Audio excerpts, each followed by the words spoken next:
Bueno, buenas tardes. Gracias por estar acá. Sé que entrar a la feria no es fácil, y menos un domingo, así que todos tuvieron mucha paciencia. Vamos a aprovechar este ratito, esta hora y media que tenemos para conversar. Tengo ganas, en primer lugar, de contarles muy brevemente de qué se trata mi próximo libro, que se llama El poder del discurso materno, que todavía no se publicó, pero que se va a publicar este año, en septiembre, ¿no? Editorial del Nuevo Extremo. Ya lo dije públicamente, así que ahora después no me pueden fallar, ¿no? Les quiero contar un poquito esto y después, si tienen ganas, hacemos un poco de conversación.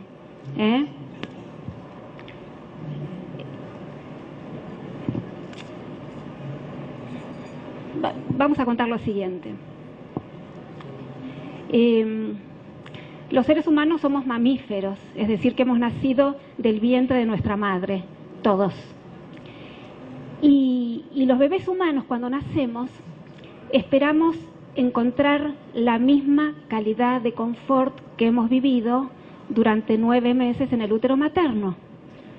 Es decir, contacto permanente, movimiento permanente, alimento permanente, cobijo permanente, latido cardíaco permanente. Y esto no es cultura, porque un bebé que nace, un esquimal, un bebé en Sudáfrica, un bebé de Manhattan, en la prehistoria, en el siglo XVIII y en el año 3000, cada bebé que nace va a esperar encontrarse en un único lugar, en brazos de su mamá. ¿Por qué? Porque espera encontrarse con la misma calidad de confort que vivió durante 9 meses en el útero materno. Inclusive si la mamá la pasó muy mal durante el embarazo, supongamos que es un bebé no deseado, o que se embaraza la mamá en medio de una guerra, o que es fruto de una violación. Pensemos lo peor. Desde el punto de vista del bebé, de cualquier manera, mientras está en el útero, el bebé obtiene inmediatamente todo aquello que necesita. Otra cosa que nos pasa a los humanos es que nacemos sin terminar. Es decir, que un bebé, cuando nace, va a necesitar otros como mínimo 9 meses de embarazo extrauterino, en este sentido parecido a los canguros, ¿no? Que tienen 9 meses adentro y 9 meses en la bolsita, para terminar de madurar. Durante esos 9 meses de embarazo extrauterino, el bebé espera encontrarse más o menos con la misma calidad de confort. Es decir, contacto corporal permanente, movimiento permanente, alimento permanente, ritmo cardíaco permanente, calor permanente, etc. A los 9 meses pasa algo importante, y es que el bebé humano por primera vez logra el desplazamiento autónomo, es decir, puede gatear o reptar, que es algo que los perritos o los gatitos logran un día después de nacer. Es decir, que puede llegar por sus propios medios hasta el pecho de su madre, arrastrándose. Al bebé humano, si la mamá no lo recoge y no lo pone en el pecho, el bebé no llega por sus propios medios. A los 9 meses recién logra eso, no mucho más. O sea, que no es que es un maduro bárbaro y ya puede, ¿no? No puede hacer nada, puede hacer eso, trepar hasta el pecho de la madre para obtener alimento. Después hasta ahí. Nosotros, los que estamos aquí presentes, cuando fuimos bebés, ¿cuántos de nosotros estuvimos los primeros 9 meses en brazos de nuestra madre sin haber salido de ahí? Ya estamos en el horno. Vamos a tratar de pensar hoy desde el punto de vista del bebé, pero sobre todo desde el punto de vista del bebé que nosotros hemos sido, para no derivar en si hice bien, hice mal con mi hijo. Entonces, no importa, vamos a hablar de nosotros hoy. Claro, no sabemos porque no tenemos recuerdos conscientes de esa época. Ese es uno de los primeros temas. No tenemos recuerdos ni de los primeros 9 meses, ni del primer año, ni del segundo año, ni del tercer año, en que todavía necesitábamos muchísimo de mamá o de cualquier otra persona maternante. Básicamente, acceso libre al cuerpo, ser alimentados cada vez que queríamos, ser abrazados cada vez que queríamos, ser amparados frente a cualquier peligro. Un peligro es todo. La soledad, por ejemplo, es el mayor peligro para cualquier mamífero. De hecho, cualquier especie de mamífero sabe que si deja la cría sola, viene un depredador y se lo come. Y como nosotros, cuando somos bebés, por nuestro instinto de supervivencia, sabemos que no debemos estar solos, porque va a venir un depredador y nos va a comer, es que no toleramos, no podemos, no admitimos estar solos. Nuestra realidad es media rara, ¿no? O es media antihumana, podemos decir, porque en verdad estamos todo el tiempo luchando para que el bebé se quede solo, para que duerma solo, para que esté en su cuna, para que no moleste, para que no demande, para que no exija y para que se acostumbre. No sabemos muy bien a qué, pero se tiene que acostumbrar a no ser un bebé y a no ser un niño. Desde el punto de vista del bebé, si no tiene aquello que naturalmente espera, que es estar todo el tiempo cobijado, porque si no está cobijado está en peligro, la vivencia del bebé es de una enorme hostilidad. Va a decir, acá las cosas están muy mal, me puede pasar cualquier cosa. Entonces, con nuestro instinto de supervivencia, lo que vamos a hacer en principio es reaccionar. El bebé reacciona de diferentes maneras, porque desesperadamente quiero vivir. Hay bebés que no reaccionan y se mueren, es una opción. Y dicen, bueno, a ver si reencarno en otra vida me va mejor, podría ser. Pero hay bebés que reaccionan. En verdad, todos los que estamos aquí presentes de alguna manera hemos reaccionado, porque hemos sobrevivido a esa realidad que fue muy hostil. ¿Cómo reaccionamos? Y algunos bebés empezamos a llorar, llorar, llorar, mordemos. Entonces empieza a pasar algo interesante.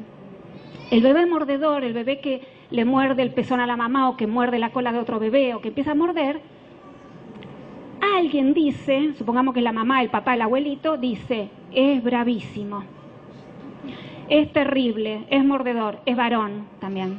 Sabemos que los varones muerden, las nenas no, esas cosas.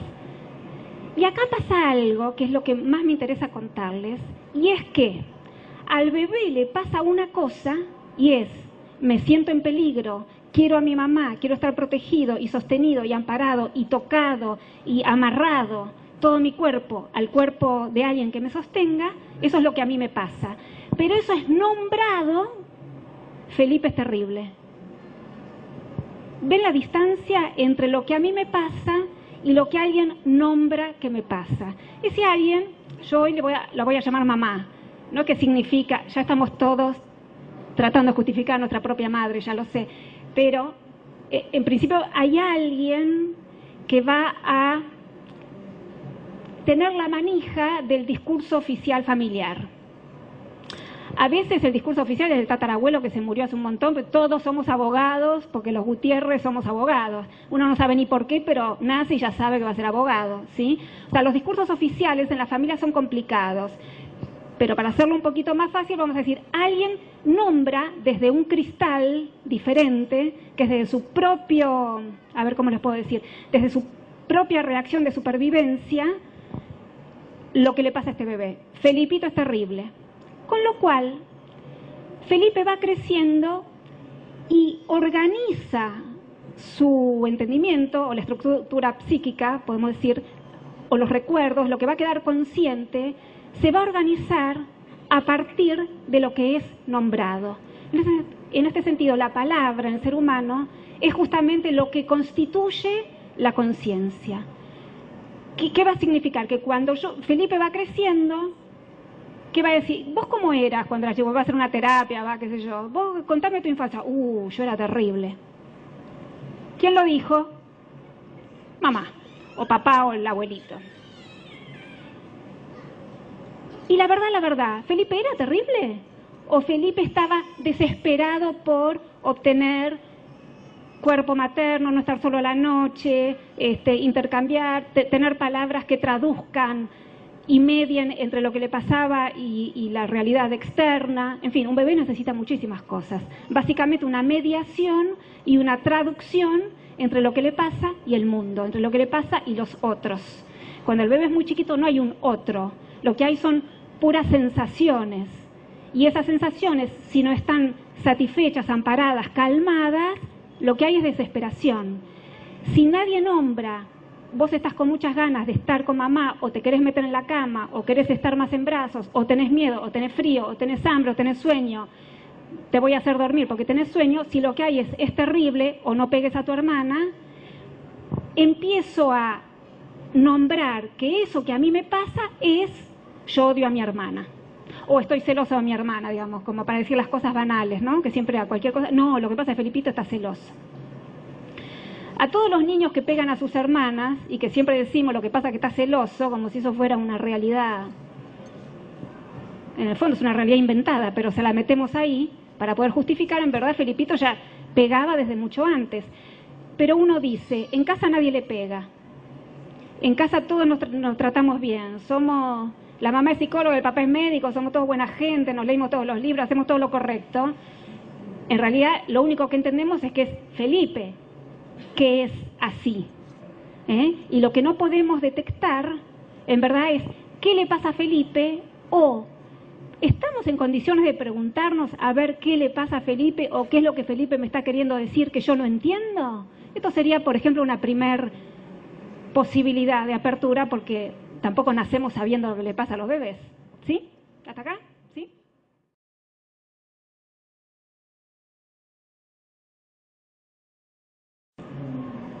Hay otras reacciones. Bueno, después Felipito va a ir creciendo, después va a ser el nene que más le va a pegar a todos en el jardín, entonces la directora va a llamar a los padres, va a decir, y sí, la verdad que es terrible, hay que ponerle más límite, entonces lo ponemos en penitencia. Con lo cual, desde la vivencia de Felipe, que lo que no quería era estar solo, en la medida que está en penitencia, está cada vez más solo.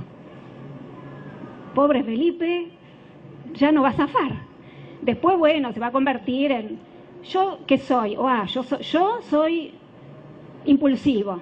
No, a mí, viste, yo soy así. Quereme o dejame, ¿no? Entonces, Felipe empieza a creerse sobre sí mismo algo que ha sido dicho por alguien en quien yo, por supuesto, delego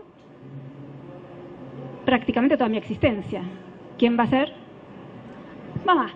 Bueno, era fácil esa. Con lo cual, cuando Felipe se convierte en un adulto y le pasan cosas, él tiene no solamente un personaje organizado, esto que mamá dice es lo que yo llamo el discurso materno. Es decir, esto es algo que mamá... Ahora, mamá tiene razón desde el punto de vista de ella, seguramente. El tema es que también hay otros puntos de vista. En este caso hay un punto de vista del niño, del papá, del hermanito, de la señora que trabaja en casa, de la niña. Hay muchos puntos de vista y cada uno desde su propio punto de vista tiene razón. El tema es ver cómo entendemos la maquinaria completa o el entramado completo para que haya un cierto juego. Lo que es verdad es que en este caso Felipe va a ser un impulsivo o un agresivo o una persona con muy poca paciencia o lo que fuera, y acá la única dificultad es la distancia que hay entre lo que Felipe, que ya tiene 50 años, cree de sí mismo y lo que Felipe es en su ser esencial, que quedó desde su primera infancia totalmente negado, perdido en algún lugar, y que sale en su enorme desconocimiento, va a salir proyectado en situaciones, en conflictos, en acontecimientos que Felipe no puede conocer porque no se conoce a sí mismo, porque cree de sí mismo y por lo tanto de los demás, porque tiene una opinión sobre cada cosa, como todos nosotros que tenemos una opinión sobre cada cosa. Desde las opiniones, casi les podría decir que son todas opiniones mentirosas, aunque parezca un poco fuerte el término, o son opiniones superficiales, o son opiniones que emite el guión del personaje. ¿Por qué esto? Porque vamos a pensar que los entramados familiares, en esta cosa de desconocimiento que todos tenemos, y en estas vidas superficiales y en las relaciones relativamente superficiales que armamos unos con otros, por fuera del sí mismo interior, cuando nace un niño en una familia, en realidad es como si todos jugáramos una escena de teatro y hubiera un baúl lleno de disfraces y llega el primero y se agarra el de princesa, y el otro y a vos te toca el de dragón, y el otro y a vos te toca el del caballero, y a vos te toca el lobo feroz, y a vos te toca el mendigo, y a vos te toca la bruja mala, y al otro le toca Dios, que también hay personajes así. ¿Quién reparte los roles? Mamá. Inconscientemente, por supuesto. Y si no me creen, que además no tienen por qué creerme, ustedes piensan, cualquier mujer que está embarazada por segunda vez, dice, es terrible, nada que ver con Catalina, era pancha, va a salir terrible. En la escena de parto, chao, le pusimos el traje de vos sos el inquieto, o al revés. Salió pancho, no, menos mal, porque yo 2 como el primero, no. Pum, le pusimos el traje. Y ese niño, que después hay muchos trajes, ¿sí? Ese niño, ¿qué va a hacer? Le ponemos el traje y después le damos el guión. Y el niño, para ser amado, va a tratar de jugar su personaje y su guión lo mejor posible. Yo te digo que vos sos Caperucita Roja, bueno, me tengo que vestir de rojo, de colorado, ¿qué voy a hacer? Pero voy a tratar de ilustrarme para tener el colorado más brillante para ser la mejor Caperucita Roja de la historia, porque quiero ser amada. Ahora, si de grande Caperucita Roja se queja y dice, siempre me ando topando con el lobo feroz, me tiene podrida, siempre se la pasa comiendo a mi abuelita, el problema es que yo creo que soy Caperucita Roja. Y entonces mi razón de ser es en la medida en que siempre me tope con el lobo feroz. ¿Con quién me voy a casar? Con el lobo, se los aseguro. Después, por supuesto, me recorro todas las terapias quejándome, ¿no?, del lobo, de la ferocidad de mi esposo, que no me deja vivir. Y lo peor que me puede pasar es conseguir aliadas, que para eso, ¿no?, que ver, sí, la verdad, qué feroz, pero escúchame, ¿cómo no lo dejas? Yo te dije que lo tenés que dejar. Se dan cuenta como si hay algo, si en algún momento de la vida Caperucita ya no tiene más ganas de jugar a ser Caperucita Roja, primero tiene que enterarse que está vestida con Caperucita. Y que si se empieza a sacar la ropa, en una de esas va a encontrar su verdadero ser, que puede llegar a ser mucho más interesante, más complejo, más diverso, más profundo, que ese trajecito morondanga que le pusieron una vez y con el que no se atreve a sacárselo porque es con lo único, con lo que siente que puede salir a la calle, porque si no al principio uno se siente muy desnudo, ¿no?, si se saca el traje. Punto 1. Y punto 2, recién cuando se dé cuenta de cómo aprendió a vivir siempre vestida de Caperucita, cómo está entrenadísima que deja este lobo porque se encuentra con el siguiente, va a dejar de quejarse y va a darse cuenta que si jugar el juego Caperucita a esta altura del partido no le conviene más y ya le incomoda,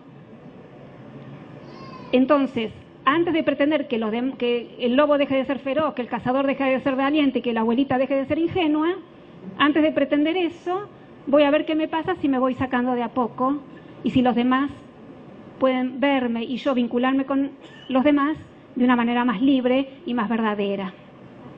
Eso sería, por un lado, entender, les quiero decir algo también, Caperucita Roja se aprendió todo su guión. El guión es lo que mamá ha dicho, es decir, el discurso materno, que ahora lo convertí en lo que yo creo de mí y de todos los demás. Eso es lo que llamo el discurso de yo engañado. Estoy haciendo un compendio del libro,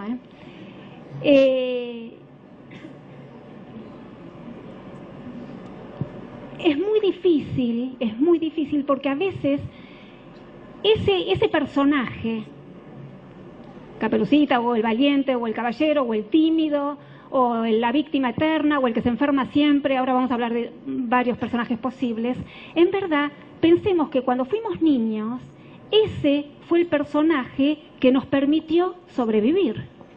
Porque si yo no me enfermaba todo el tiempo o no tenía un asma terrible y no era a través del asma que yo obtenía mamá, no sé qué hubiera sido de mí. Ahora, si yo después quedé como el asmático o el alérgico o el cardíaco o el deprimido o todas esas cosas que siempre necesito que el otro se ocupe de mí, es la única manera que yo aprendí a obtener amor. Y fíjense que en general cuando nos refugiamos o nos quedamos muy aferrados a nuestro personaje, nos quedamos en un lugar infantil. Es decir, ese personaje que a mí me amparó cuando yo era niño y que me permitió sobrevivir, ahora tengo 30, 40 o 50 años y también creo que lo necesito porque si no, no voy a sobrevivir. Eso es lo que organiza el discurso yo engañado. Es decir, que eso que yo necesité en la infancia, sigo creyendo que es lo que necesito para vivir cada día. Y es un engaño, pero no lo sabemos. En general, todos nosotros somos los principales defensores de lo que mamá dijo. Les cuento porque ya están todos ahí haciendo cálculos para arriba. Bueno, somos los mayores defensores. Y les voy a contar algo que es muy frecuente, y es que como a su vez nuestros padres vienen de historias bastante más difíciles que las nuestras, y nuestras abuelas vienen de historias bastante más difíciles que las nuestras, y todos llegamos a la maternidad y a la paternidad, si es que alguna vez tenemos hijos, desde un lugar donde lo que más cuidamos es nuestro refugio infantil, sea el que sea. Es bastante más complejo de lo que yo les estoy diciendo ahora, pero quedamos refugiadas. Y si nosotros no hemos en nuestra primera infancia obtenido desde el punto de vista del bebé o del niño pequeño aquello que necesitábamos, y en eso estamos todos en la misma olla, y el que me diga yo no le creo hasta que tanto veamos si realmente no podemos, ¿cómo se dice? Si lo podemos verificar. Pero lo que les quiero decir es que en general nosotros nos atenemos mucho a nuestro recuerdo de infancia feliz. Si yo les pregunto ahora a ustedes, 80% van a decir, pero en mi caso, no, mi mamá, qué sé yo, que mi papá, que fueron trabajadores, buena gente, vinieron de la posguerra, o sea, todas las cosas que ya sabemos. Y uno va a decir, pero mi mamá y mi papá no hicieron nada bien. Sí, hicieron todo lo mejor que podían desde su lado consciente. Si hay algo que no han hecho, como no hemos hecho nosotros, es enterarnos quiénes somos, de verdad.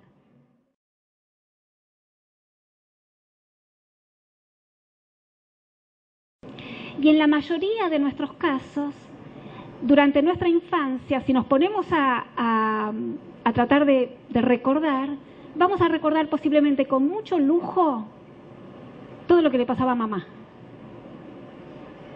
Traten de... Sabemos lo que le pasaba a mamá, lo que había sufrido, sabemos historias de su infancia, los problemas que había tenido con su propia madre, las enfermedades, los abortos, lo sabemos. ¿Eso qué significa? Que posiblemente mamá de mí no sabía nada. O sea que mamá, por más que en ese momento tenía 35 años cuando yo nací, estaba tan necesitada todavía de llenar sus propios agujeros que es posible que haya tenido hijos que fueron nutrición para ella. Por eso recordamos tantas cosas de mamá. Y cuando uno quiere ir a ver su propia infancia, en muchos casos no tenemos tantos recuerdos de nuestra infancia, sí tenemos recuerdos de lo que pasaba con mamá, lo que pasaba con papá, o lo que pasaba con la abuelita que estaba siempre enferma, etc. ¿Por qué recordamos eso? Porque es lo que mamá nombró. Y acá hay algo importante con respecto al discurso materno, a veces es paterno, en algunos casos. A veces el discurso oficial es el de la abuelita, sobre todo si estaba peleada con mamá. Y ahí lo que tenemos que ver es de los hermanos, quién estaba del bando de mamá y quién estaba del bando de la abuela. Con seguridad hay rehenes en ambos bandos. Así que seguro con mi hermano con el que estoy peleado, se fue a vivir a Sudáfrica y a pesar de internet no me hablo, es porque estaba en el bando contrario. O sea que eso es fácil. Se los digo porque si no uno de pronto va a decir maravillas de la abuela, que no es porque uno no puede decir maravillas, pero si hablo maravillas de la abuela y hoy no tolero a mis 3 hijos que los tiraría por la ventana, es, más allá de que los chicos, ya sabemos, son todos molestos, el problema es que hay algo del discurso del que yo estoy totalmente tomada, ¿sí? Y en este caso puede ser el discurso, no, mi mamá era horrible y mi abuela era maravillosa, pero resulta que esa abuela era la mamá de mi mamá. Y si crió a una madre tan horrible, algo no cuaja, ¿ven? Bueno, todo esto, que se los digo un poco en chiste y un poco en serio, el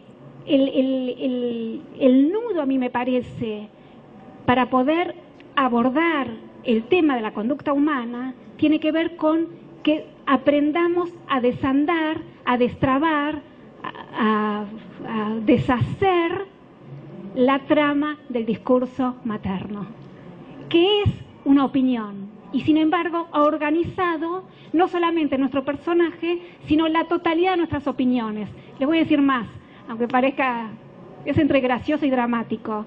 Nuestras opiniones políticas, nuestras ideologías, lo que pensamos sobre cada cosa, nuestras posiciones en la vida, nuestra moral, nuestras filosofías, ¿saben dónde encajan? Que nos creemos unos libres bárbaros. En nuestro discurso yo engañado, ¿no? Porque al final uno tiene un personaje y después sobre ese personaje más o menos tiene que organizar una cantidad de discursos que encajen con ese personaje. El valiente va a ser valiente. Entonces, bueno, va a tener todo un discurso con respecto a las luchas y a lo que hay que hacer y a dónde hay que mandarse. Y va a ser Boy Scout.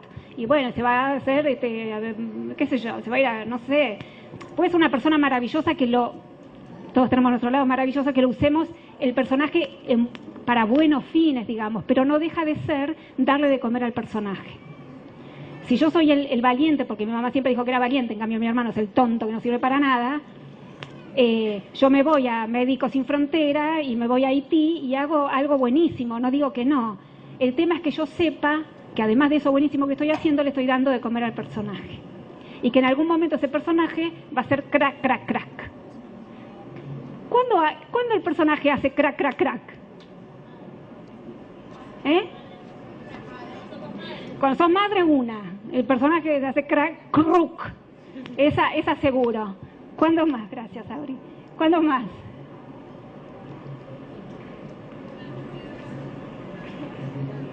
No escucho.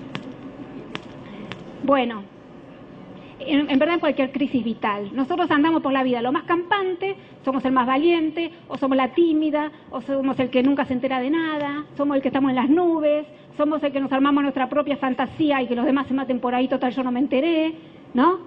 Ser hijo de uno así, les digo, no es fácil, ¿no? O soy la víctima eterna que estoy siempre llena de aliados porque siempre los malos son los otros. En fin, personajes hay muchos. Ese personaje que yo adopté, primero mamá me lo calzó y después yo lo adopté y le saqué lustre, ¿sí? Lo interesante es que cuando uno deviene adulto, en alguna crisis vital, ese personaje hace crack.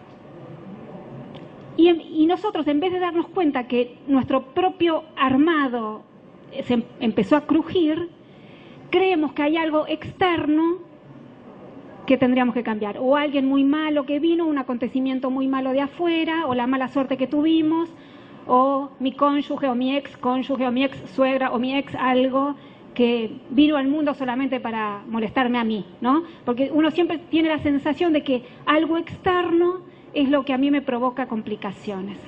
Y en esos momentos es cuando proyectamos en alguien un supuesto saber, quien sea, médico, psicólogo, terapeuta, astrólogo, meditador zen o lo que sea, digamos, o un sabio, que puede ser un sabio perfectamente, un verdadero sabio, y vamos a preguntarle, ¿qué hago con tal cosa?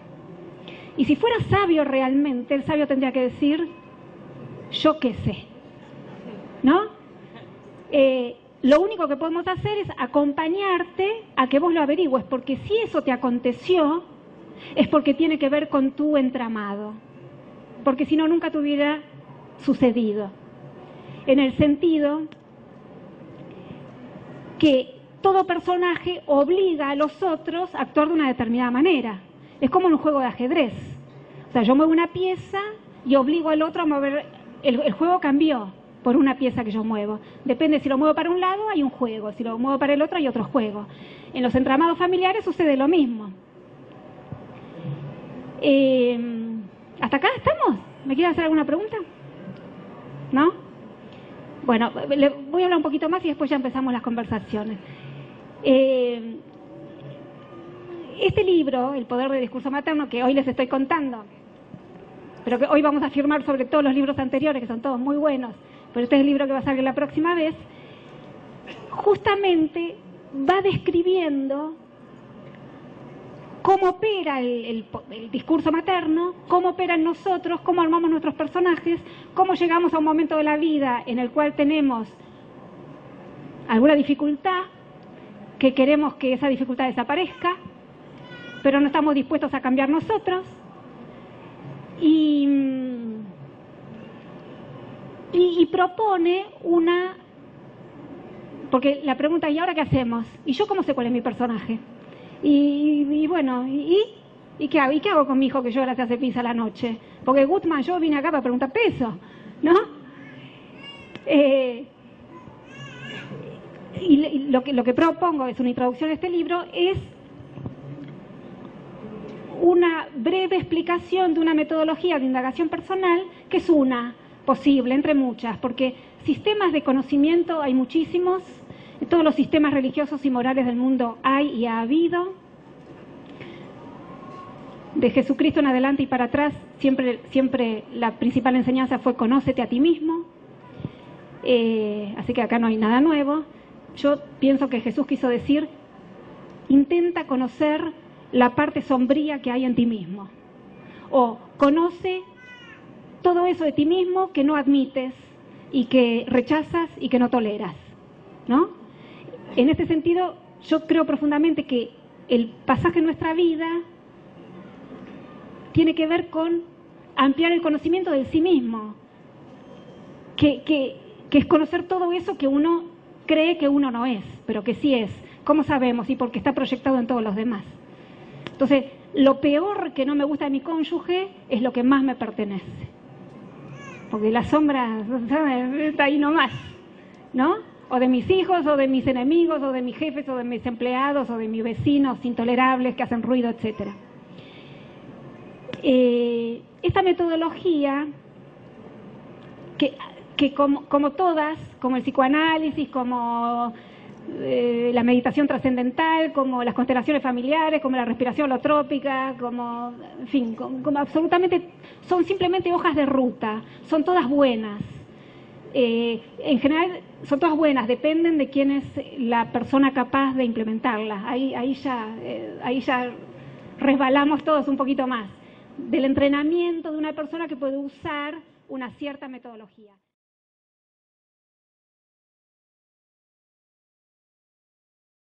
Yo les iba contando que, junto a todo mi maravilloso equipo que anda por acá, que levante la mano, a lo largo del tiempo fuimos de escuchar a la gente, a los hombres y a las mujeres, con hijos o sin hijos, jóvenes o viejos, venir siempre con alguna problemática, y siempre una problemática y la urgencia de querer resolver algo ya. Todos tenemos algo para resolver enseguida. Y como yo descreo totalmente las urgencias, porque si a los 40 años estoy desesperado que quiero resolver hoy algo, hace 40 años que vengo creando esto que ahora me molesta, así que necesitaré otros 40 para desarmar ese nudo. Digamos, que mucha urgencia no hay. Vamos creando, en realidad, trabajamos de una manera, pero es cambiante todo el tiempo, porque como seguimos observando a la gente y pensando y discutiendo y encontrando una nueva manera de llegar, en verdad, esta metodología, que lo llamé la construcción de la biografía humana, es una metodología por la cual nosotros tratamos de acceder al individuo tratando de pescar la sombra, que es todo lo que la persona no conoce de sí misma. Y a veces tenemos un problema, porque las personas vamos a la consulta y ¿qué decimos? Bueno, a ver, empecemos por la infancia. ¿Qué vamos a contar? Lo que dijo mamá. No, lo que pasa, que mi vieja, que no sabes, que qué sé yo. Okay. ¿No? Y así. ¿Y cómo hacemos para abordar lo que la persona no sabe de sí misma, justamente si no lo sabe? Y por otra parte, lo que nos acordamos fue lo que dijo mamá. ¿Por qué? Porque como fue nombrado, eso fue lo que se organizó en la conciencia, es decir, organizó los recuerdos. Les digo más, alguien, mamá, papá o la abuelita, puede haber nombrado algo, inclusive si ese algo no sucedió, yo lo recuerdo como si hubiera sucedido. Por ejemplo, papá es un desgraciado, mamá me lo puede haber dicho toda la infancia, y yo no haber tenido ninguna escena real en que papá haya sido un desgraciado conmigo. Y sin embargo, en la conciencia se organiza, y yo creo tener recuerdos en que papá, no sé qué, ahora cuando uno va a buscar esos recuerdos no aparecen porque no están. Sin embargo, tengo organizada mi conciencia como que papá fue el culpable de todo. Inversamente, me puede haber sucedido algo muy fuerte, muy dramático, muy complejo, y me puede haber sucedido a mí, y si nadie lo nombró, no tengo ningún recuerdo. Por ejemplo, los abusos sexuales, que son moneda corriente en nuestra organización patriarcal y que son súper comunes, de los adultos infantiles, que somos todos, hacia el niño real. Es decir, el adulto que necesita alimentarse se nutre de un niño que de todas formas está desamparado. ¿Quién va a nombrar eso? Nadie, porque mamá lo entrega, papá mira para el otro lado, el otro qué sé yo, y dejamos ahí al más tiernito que alguien se lo coma. No hubo palabras para nombrar eso, al contrario, quizá las palabras de la persona que abusa es te quiero, sos divino, sos hermoso, sos el mejor de todos. Eso que me pasa se llama fulano me quiere. Entonces llegamos a la adultez y cuando empezamos a recorrer, no aparecen recuerdos. Yo esto se los digo un poco contundentemente para explicarle cuál es el poder de lo que se dice a los niños cuando son niños. Eso sí es una responsabilidad de los adultos. Aquello que decimos organiza la constitución psíquica del niño, es decir, de ese individuo y todo su devenir. Aquello que no decimos también. Y el niño puede, y todos nosotros podemos tener organizada un guión, como si fuera un guión de todo lo que tenemos para decir, de lo que pensamos, de lo que sentimos, de acuerdo a lo que encaja en el guión que nos han dado. Y les digo, aunque parezca un poco exagerado, que todos nosotros solemos repetir lo mismo. Ustedes van a ver que sobre muy pocas cosas nos atrevemos a salirnos del surco. En general vamos todos en una autopista, es raro que alguien se baje y vaya por el camino de tierra. Con respecto a la política, con respecto a la religión, con respecto a la moral, con respecto a las ideologías, con respecto a la medicina, con respecto a la comida que comemos, con respecto a la medicina que usamos, con respecto a la crianza de los niños, de acá lo más común, acá imagino que la mayoría son lectores míos, todos alguna vez se quejaron y se aferraron a alguno de mis libros porque dicen, porque a mí todos me dicen que deje al bebé, pero acá Goodman dice que no, entonces yo me volví fan. Ok, todo bien, está muy bien, digamos, pero el tema es, la gran sorpresa es cómo nos cuesta a todos salirnos de ese lugar. Si nosotros consideramos que un chico no tiene límites, todos consideramos que al pibe hay que ponerle límites y todos pensamos lo mismo, y a nadie se nos ocurre salirnos un cachito, y esto nos pasa en todas las áreas. Esto se los digo para que tratemos de mirar hasta qué punto todos nosotros vamos ahí por el surco de una manera muy ciega, es decir, prisioneros de discursos ajenos. ¿Da para 5 minutos más? ¿Sí?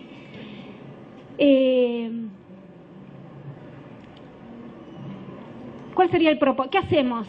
Porque estamos en el horno todos. ¿Qué hacemos? Uno entonces ahora se empieza a preguntar, empieza a tratar de poner recuerdos a algún lado. ¿Cómo sé si esto que recuerdo es verdad o no es verdad? ¿Y para qué sirve andar revolviendo tanto? También podría ser, ¿no? ¿Para qué sirve andar revolviendo tanto? Si yo soy feliz así, me va bien, gano plata, tengo una linda mujer, tengo 3 hijos que van al colegio, Esas son cosas de psicólogos que te llenan la cabeza. Tienes razón.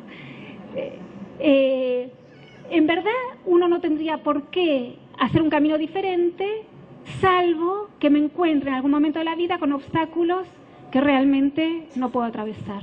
O una enfermedad, o una crisis, o un niño, un hijo, o una situación difícil que puede ser feliz o sufriente. A veces una situación muy feliz, que es una mudanza a una super casa. Esa fue una situación súper feliz y sin embargo no entiendo por qué es algo que me cuesta tanto, no me puedo acostumbrar, o perdí mi identidad, o me empieza a ir todo mal. Lo que describo también en este libro, en una parte, es cómo nosotros vamos, qué tipo de preguntas vamos haciendo a las personas, con qué tipo de obstáculos nos encontramos con las personas que dicen que quieren indagar en sí mismas, pero que enseguida se defienden, porque todos nos volvemos los principales defensores del discurso de mamá, porque si me quedo sin discurso de mamá, me quedo sin nada, ¿se dan cuenta? Si todo lo que yo creí durante 50 años fue así, si alguien me lo tira para abajo, ¿con qué me quedo?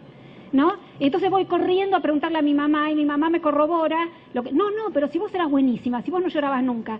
¿Se dan cuenta? Lo peor que puedo hacer es ir a preguntarle a mi mamá, porque mamá me va a seguir, y además ya no es mi mamá real. Ahora lo que importa es mi vivencia, es decir, mi mamá interna, como se dice hoy, ¿sí? Ahora lo que importa es cómo puedo ir achicando la distancia entre el discurso y lo que a mí me pasa, con lo que yo vibro, lo que late adentro mío, y hay un momento que cuando alguien consigue nombrar algo que encaje en un latido profundo, ¡crack!, encajó. Y cuando encajó, uno tiene una certeza de estar alineado y que entonces desde ese lugar se empieza a ordenar todo el entramado. Tampoco es tan automático, pero y encaja otro, y encaja otro, y encaja otro. Todo este trabajo de organización de la biografía humana se trata en verdad de que el individuo vaya encontrando y ayudamos a poner palabras que nombren las realidades emocionales reales de ese niño, que luego fue adolescente, luego fue joven, etcétera. Básicamente es infancia y adolescencia, porque es ahí donde encaja prácticamente toda la constitución del ser. Después simplemente es un despliegue de ese ser que se armó en la infancia, ¿no?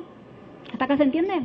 Bueno, este libro básicamente cuenta esto, da muchos ejemplos, y para los profesionales que trabajan en el área de la salud, de la educación, de las relaciones humanas, de la comunicación, es interesante porque va dando va mostrando los obstáculos de este trabajo, que es ingrato.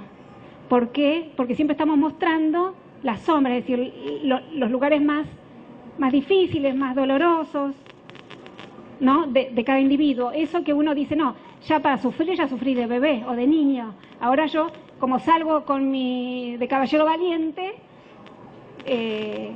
tengo la sensación de que ya nadie me va a lastimar, y muchas ganas no tengo de sacarme la coraza, ¿no? Eso pasa. Sin embargo, si no me quiero sacar la coraza, resulta que tampoco nadie llega a mí, ni mi pareja, ni mis hijos, ni mis amigos. Y hay un punto donde alguien me va a pinchar justo en el lugarcito donde dejé un agujerito sin coraza, ¿no? Porque al final el destino nos va mandando eso. Bueno, se trata de eso. Es decir, que el próximo libro no es un libro sobre maternidad ni sobre paternidad, sino que es un libro para pensar modalidades de pensamiento que nos permitan a nosotros mirarnos más, mirar a los otros desde múltiples puntos de vista diferentes. Es decir, es como un libro que invita a sacarnos un poco más las máscaras y a pensar, y también va aportando al público una metodología que, como les decía, no es ni la única ni la mejor, pero está buena. Al menos a nosotros nos está yendo muy bien y cada vez mejor, porque también es algo sistemático, en el sentido que las terapias, más que en Buenos Aires todos nosotros estamos acostumbrados a hacer, yo también, o haber recibido o haber practicado, hay una cosa lenta en el tiempo, ¿no?, de ir hablando y hablando, y como yo personalmente no tengo paciencia, porque como todo el tiempo hablamos del discurso de yo engañado, casi todo lo que decimos es una pavada.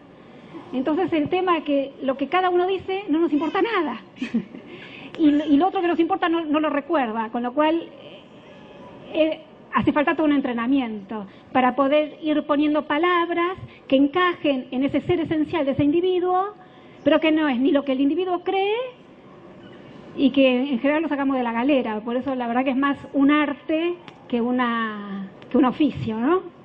Bueno, hasta acá. A ver si charlemos un poquito.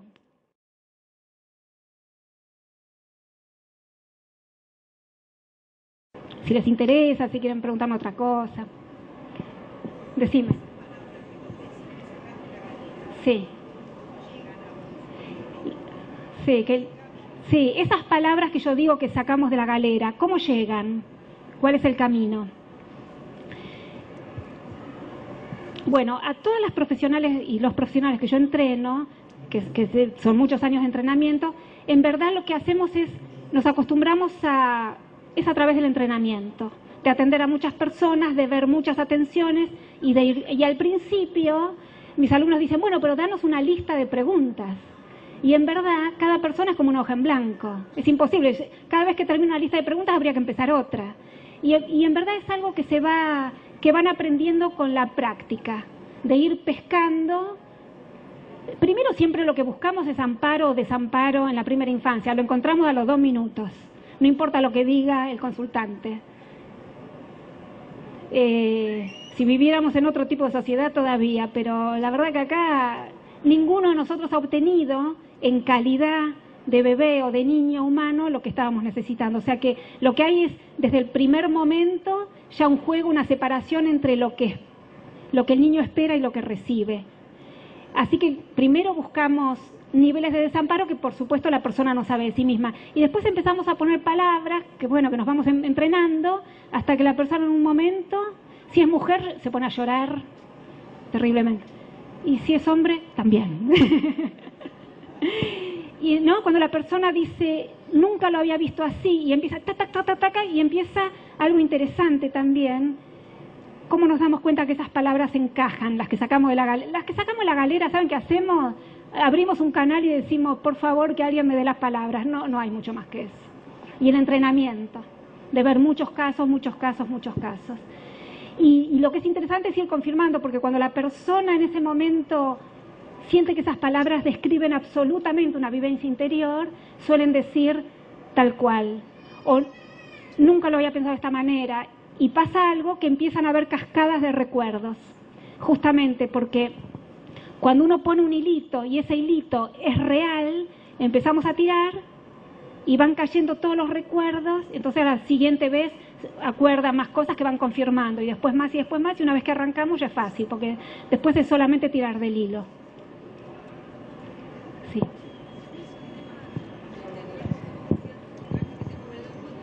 Sí.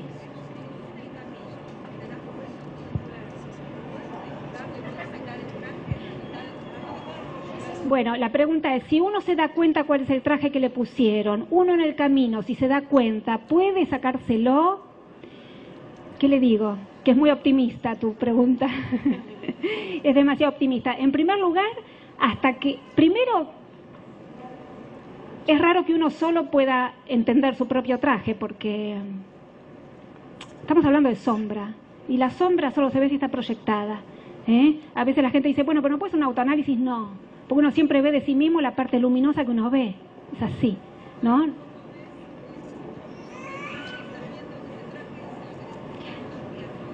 Pero si vos le pusiste el traje a otro, a tus hijos, por ejemplo, claro, es interesante. Lo que pasa es que, ¿cómo ayudamos a nuestros hijos para sacar ese traje?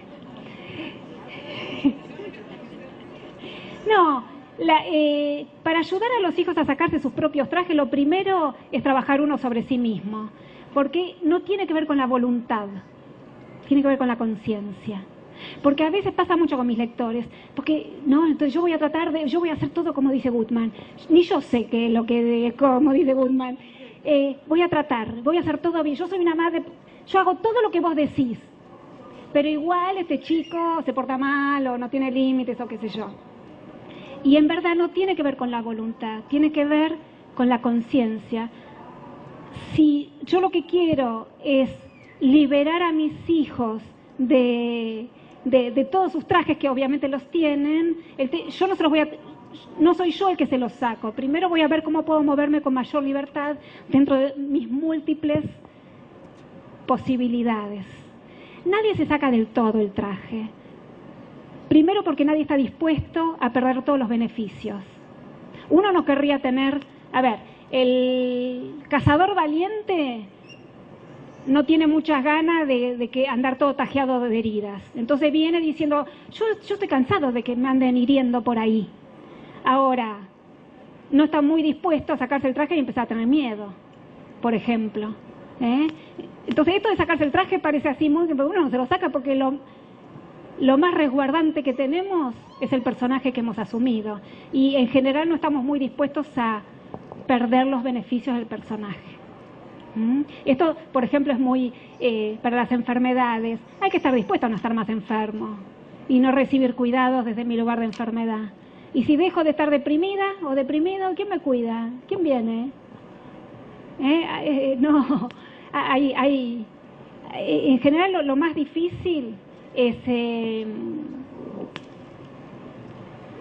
cualquier manera lo que les quiero decir, yo siempre lo que propongo es que pensemos más, lean más, y todos mis libros 5 veces cada uno, lean más antes de rápido querer ver cómo hago,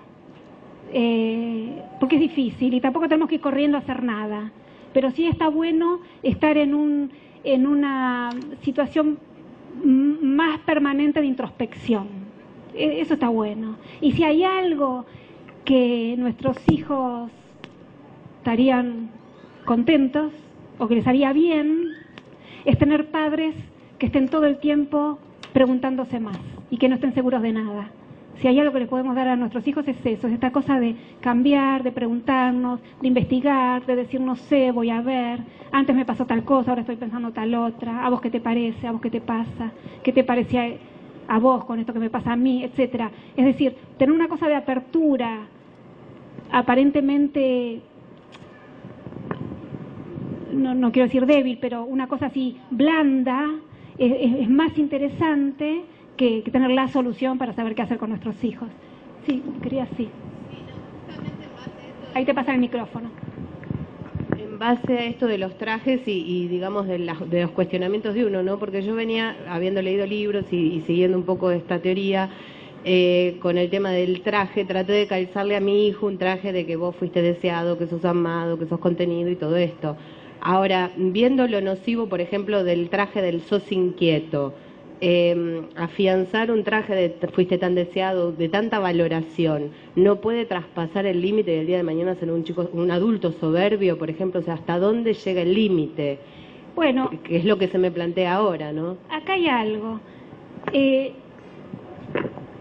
Yo le puedo decir un montón a mi hijo, fuiste súper deseado, que por otra parte fuiste deseado, la verdad es nada, porque eso pasó antes de que yo existiera, con lo cual, si estoy aquí, estoy vivo, es porque en algún lugar fui deseado, en algún cachito de ADN fue deseado, porque hay bastante discurso, porque los discursos de yo es engañado, también son colectivos, engañado colectivo.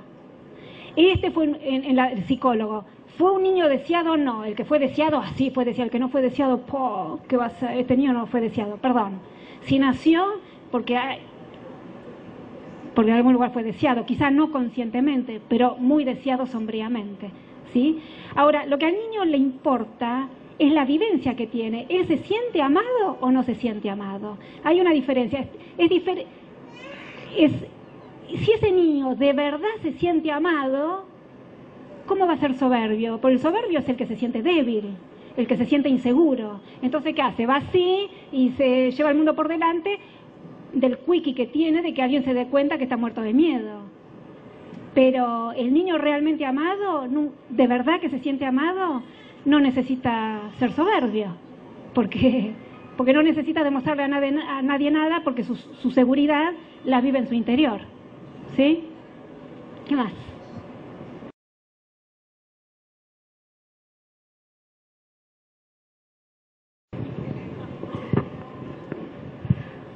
Hola. Bueno, cuando vos te referís a los personajes, o sea, y al traje, también creo que como que se nos va pasando en la evolución de la familia, y también me parece que tiene que ver con la identidad de las personas, que también es bueno tener una seguridad y una imagen, que uno tiene una identidad, que yo pertenezco a esta familia y esto me da esta imagen porque toda mi familia me puso, o sea, tampoco no el traje. Uno llega, me parece, un momento en la vida que se da cuenta de que, bueno, me pusieron este traje, pero yo pertenezco a esta familia y por eso tengo esta, en cierta forma me parece como que te da una identidad, ¿no es cierto? A lo mejor es bueno y a lo mejor es malo, como vos decís, que en algún momento te salta eso de que vos decís, me pusieron este traje y yo no soy esta persona, no me quiero encasillar en esta persona, que este traje que me pusieron, este rol. Pero creo que también es como que uno tiene una tradición que lo que le va formando su cultura, ¿no? Que también no sé si es que tiene que ver con un poco con los trajes y los roles que uno te va pasando, que también tienen cosas buenas, ¿no? Me parece.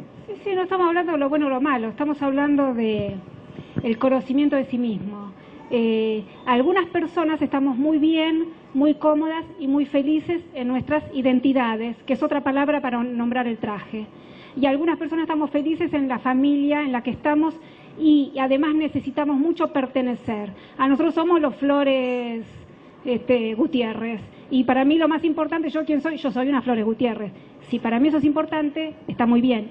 El tema, acá el tema, es que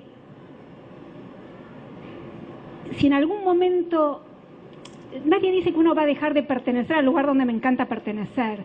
Ahí tenemos que entrar en otros temas que están más escritos en mi libro La Revisión de las Madres, en verdad, que es cómo están constituidas las familias. A veces organizo toda mi identidad porque hay una identidad que en esta familia es muy importante que seamos de esta familia, que son las endogamias, que tienen su lado maravillosos. Por ejemplo, una endogamia siempre aporta mucha seguridad y tiene su lado un poquito más problemático, que es o estás adentro o estás afuera.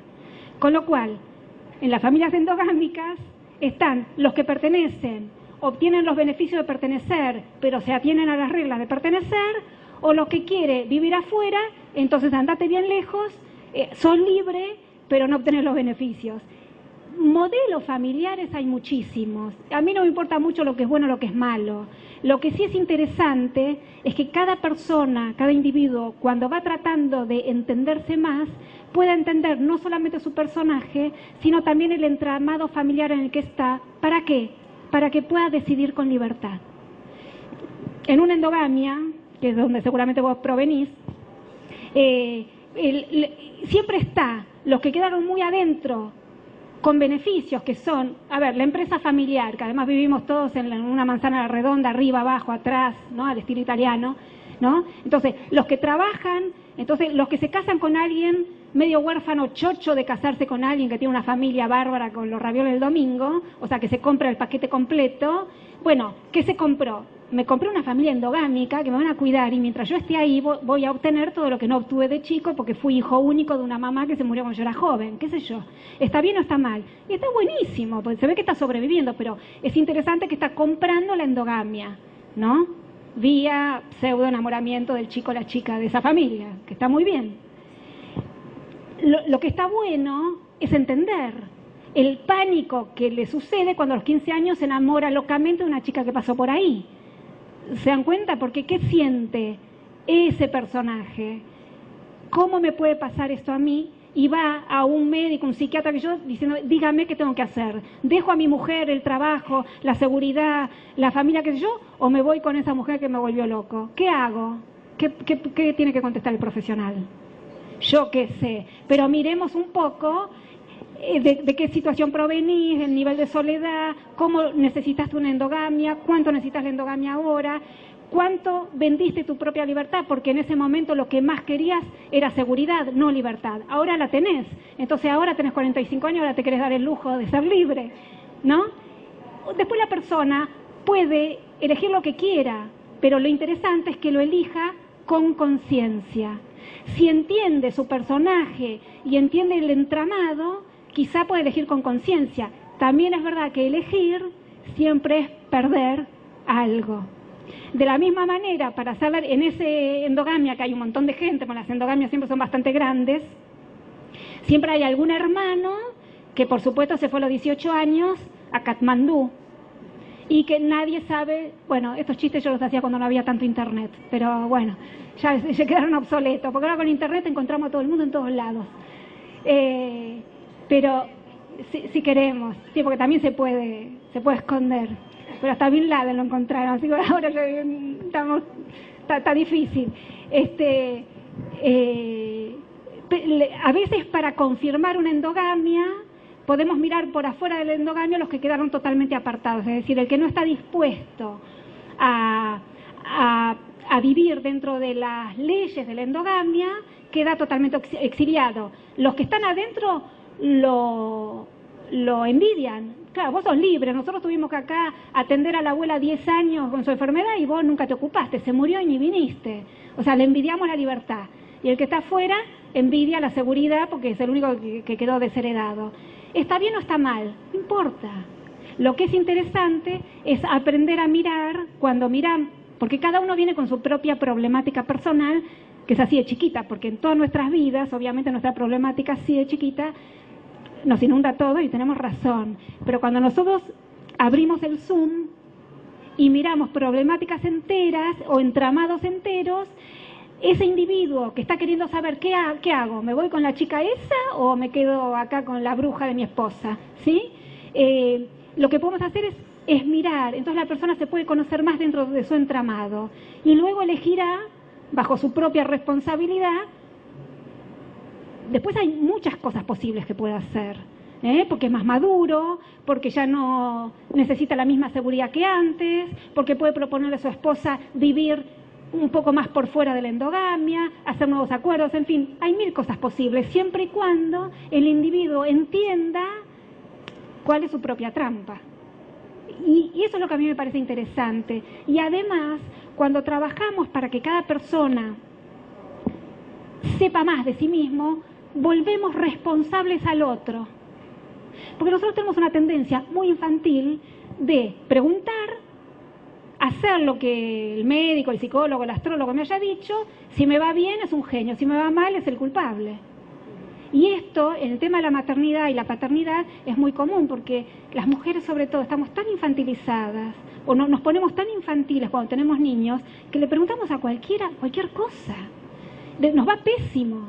Y acá el tema no es qué es lo que tengo que hacer con mi hijo que pega, que no duerme, que es muy demandante, que es grande, que es chico, que es tímido, qué sé yo, sino cómo hago para que el adulto se vuelva conocedor de sí mismo.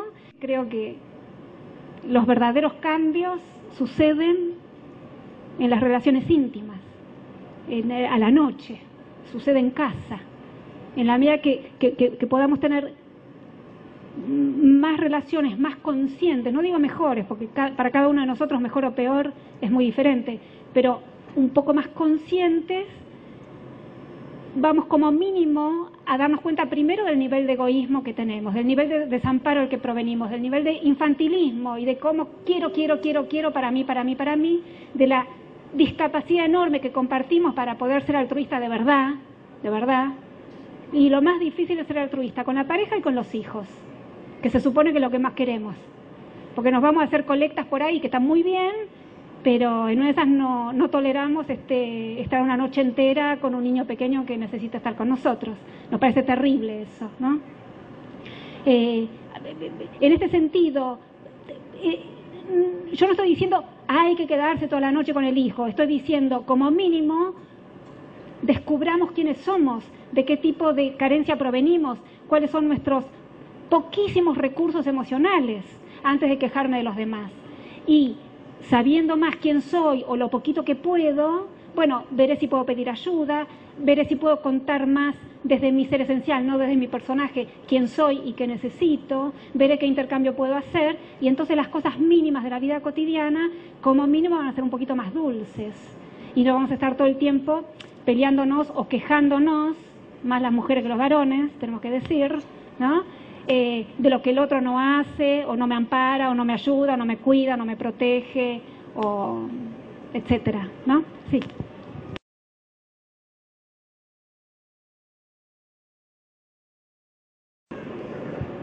¿Vamos bien? ¿Sí? ¿Vamos bien? ¿Sí? ¿Vos quién sos? ¿Novia? Ah, no sabía que tenías novio. Hola, ¿qué tal? No, la pregunta es en cuanto a lo íntimo, ¿no? La familia. En mi caso particular, capaz que yo con mi hija, bueno, trato de tener un diálogo, de explicarle. Ahora, a medida que fui leyendo los libros, más que nunca tratando de indagarme yo misma, de hablar con mi mamá, de buscarle la vuelta a eso oculto de lo que tengo idealizado, de todos, porque a todos los tenía idealizados, y empezar a encontrarme como para no enfrentarme... ¿A todos quiénes, perdón? A todos, a mi mamá, mi papá, mi marido, a todos. ¿Sos carne de...? Sí, no, a todos.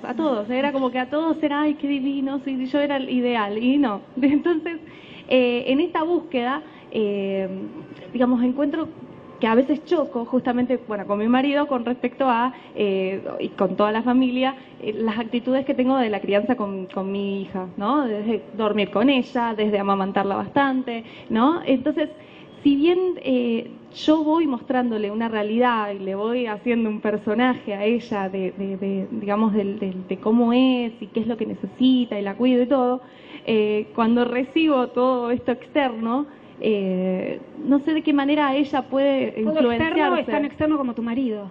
Y también, ¿se ve? A ver, Pero digo, que todo sí. esto es externo, ¿a quién te referís? Y desde mi mamá, bueno, en realidad ahora puntualmente era mi mamá y cada tanto, por momentos mi marido, con respecto a detalles que hacen que los pañales, la comida, bueno, el destete en su momento, que duerma conmigo, ¿no? Ella estaba tal vez presente y escuchaba justamente esto del personaje que le querían, bueno, te está tomando el pelo, todo. Digo, ¿a qué punto cuando sea grande ella no va a saber diferenciar? No. ¿Con qué se va a quedar? Eso es lo que a mí me digo, vos tenés un matete en la cabeza. No. Dejemos a tu hijita. Ella, el matete lo tenés que resolver vos con vos misma. Claro. Igual esto es una pregunta muy personal que lo que les quiero decir para contestar en general, no voy a contestar en particular porque te tendría que preguntar mucho, pero que pasa mucho con mis seguidores. Perdón a los maridos de mis seguidoras. Yo no les quise hacer eso.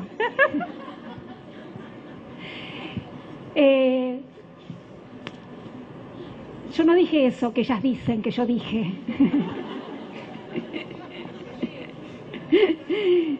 ¿Me leen? Bueno. A ver.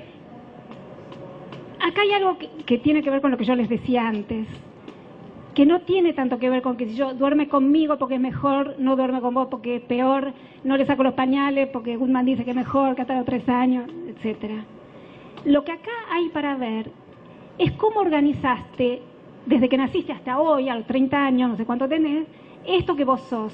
Porque lo que tu marido expresa, lo que tu mamá expresa, es parte también de tu entramado. Y vos también lo construiste.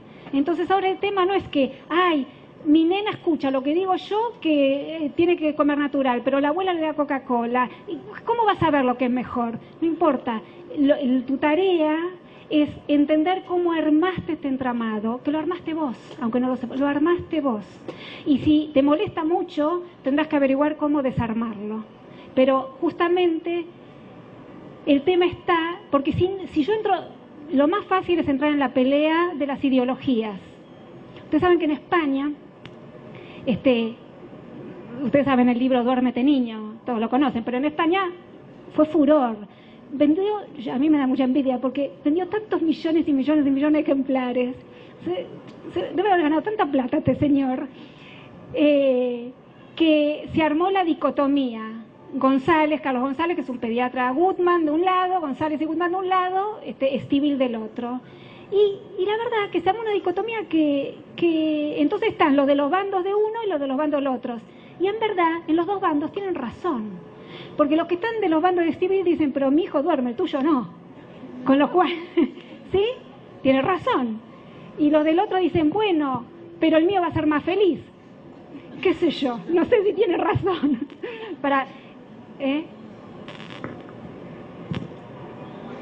Espera que te pasan el micrófono. Yo trabajo en maternal.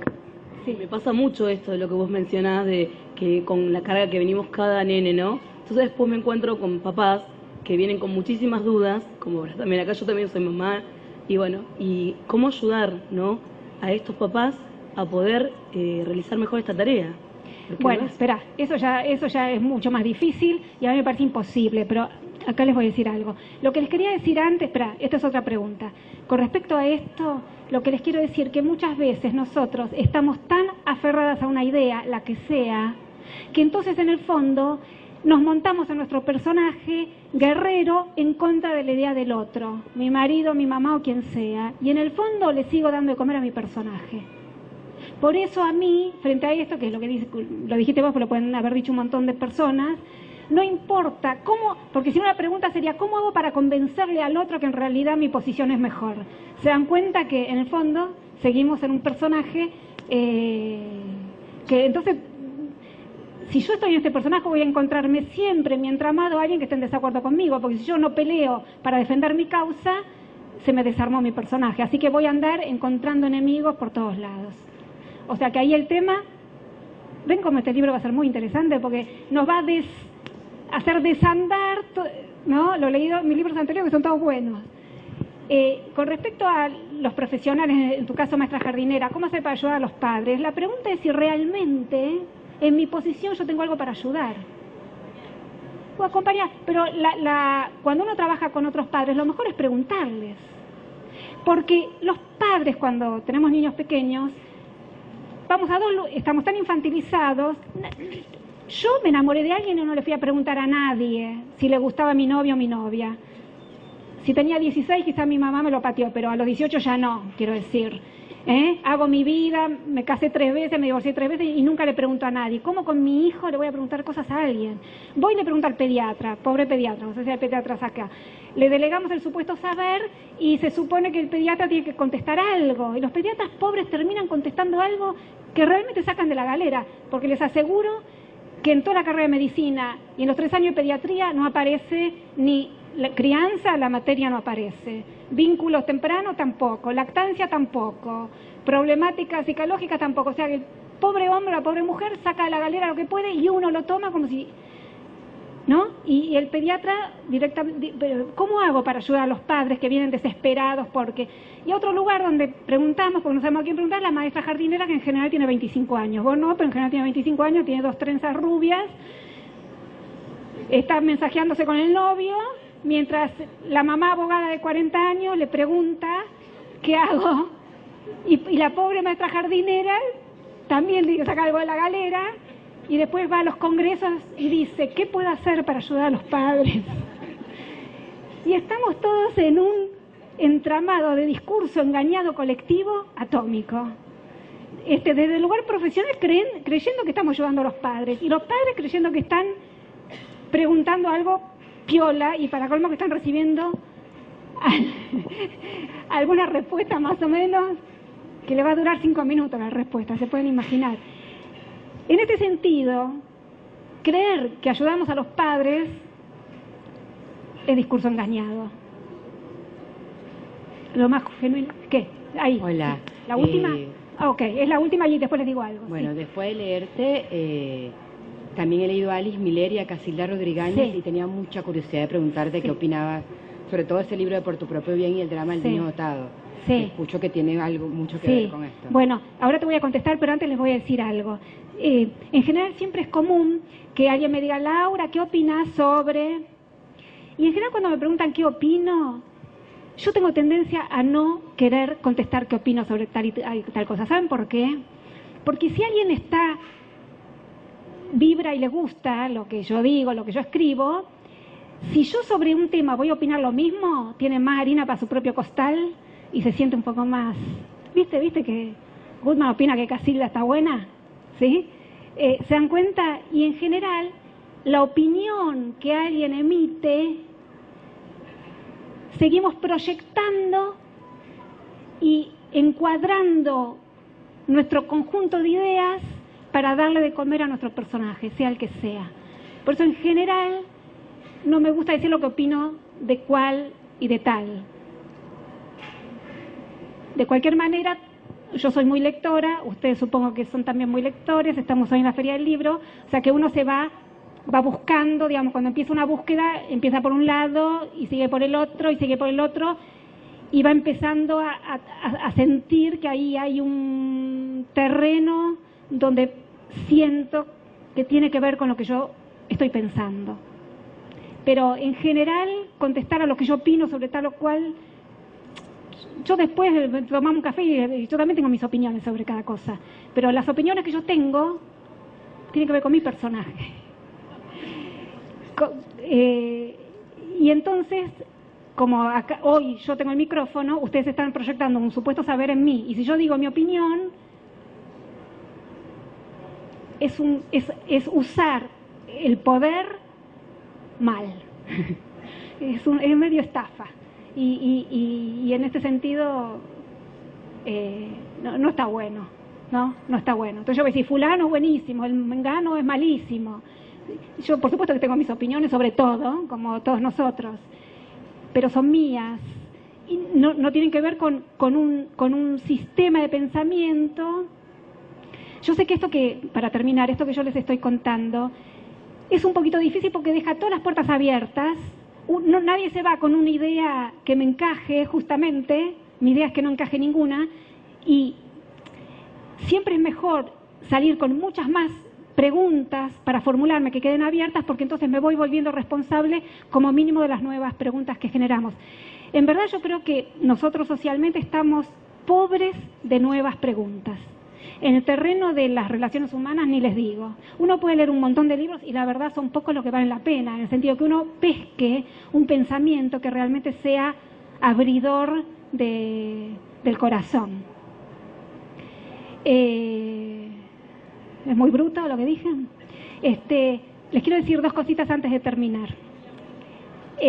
Una, que ahora cuando terminamos nos vamos a ir al stand del Nuevo Extremo, que es todo para allá, pabellón verde, 8:20, tiene como una especie de cosa negra ahí. Se va todo derechito, vamos a estar Micael y yo firmando, y Micael, levanta la mano. Ahí está. Ahí está, el libro La Familia Ilustrada. Va Micael a hacer sus dibujitos, quienes quieran, y yo voy a firmar, y no hay apuro para quedarse. ¿Que se conocen? Ah.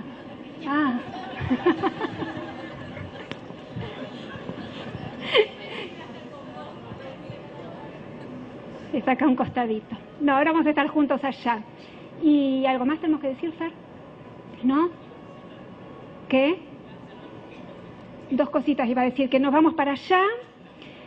También les quiero decir que vamos a tener tiempo, todos los que quieran hablar, contar, decir, no tenemos apuro, me voy a quedar hasta que la última persona de la fila venga. Vamos a hablar con todos los que quieran.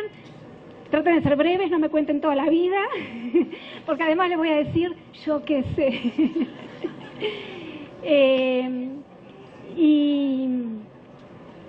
¿Y algo más, chicas? ¿Cómo? Venga que les presento. ¿No? Aquí está la gente de mi equipo, algunas están con una tarjetita, quienes también les quieran preguntar cosas. En septiembre, acá sí está la gente de la editorial, me lo prometieron. ¿Está Carlos por ahí? En septiembre del 2011 va a estar mi próximo libro, El Poder del Discurso Materno, en librerías. Si ustedes quieren estar informados, métanse en la web y dejen sus datos, así entran en el Facebook y todo eso. Tengo mi equipo de producción acá. No, los que quieran, voy a dar un seminario intensivo el sábado 21 de mayo en Buenos Aires. Pregunten por acá, acá en Buenos Aires. Pregunten por acá. Y nada más, y les agradezco, un placer. Ojalá nos veamos en la Feria del Libro el año que viene. Gracias a todos. Gracias.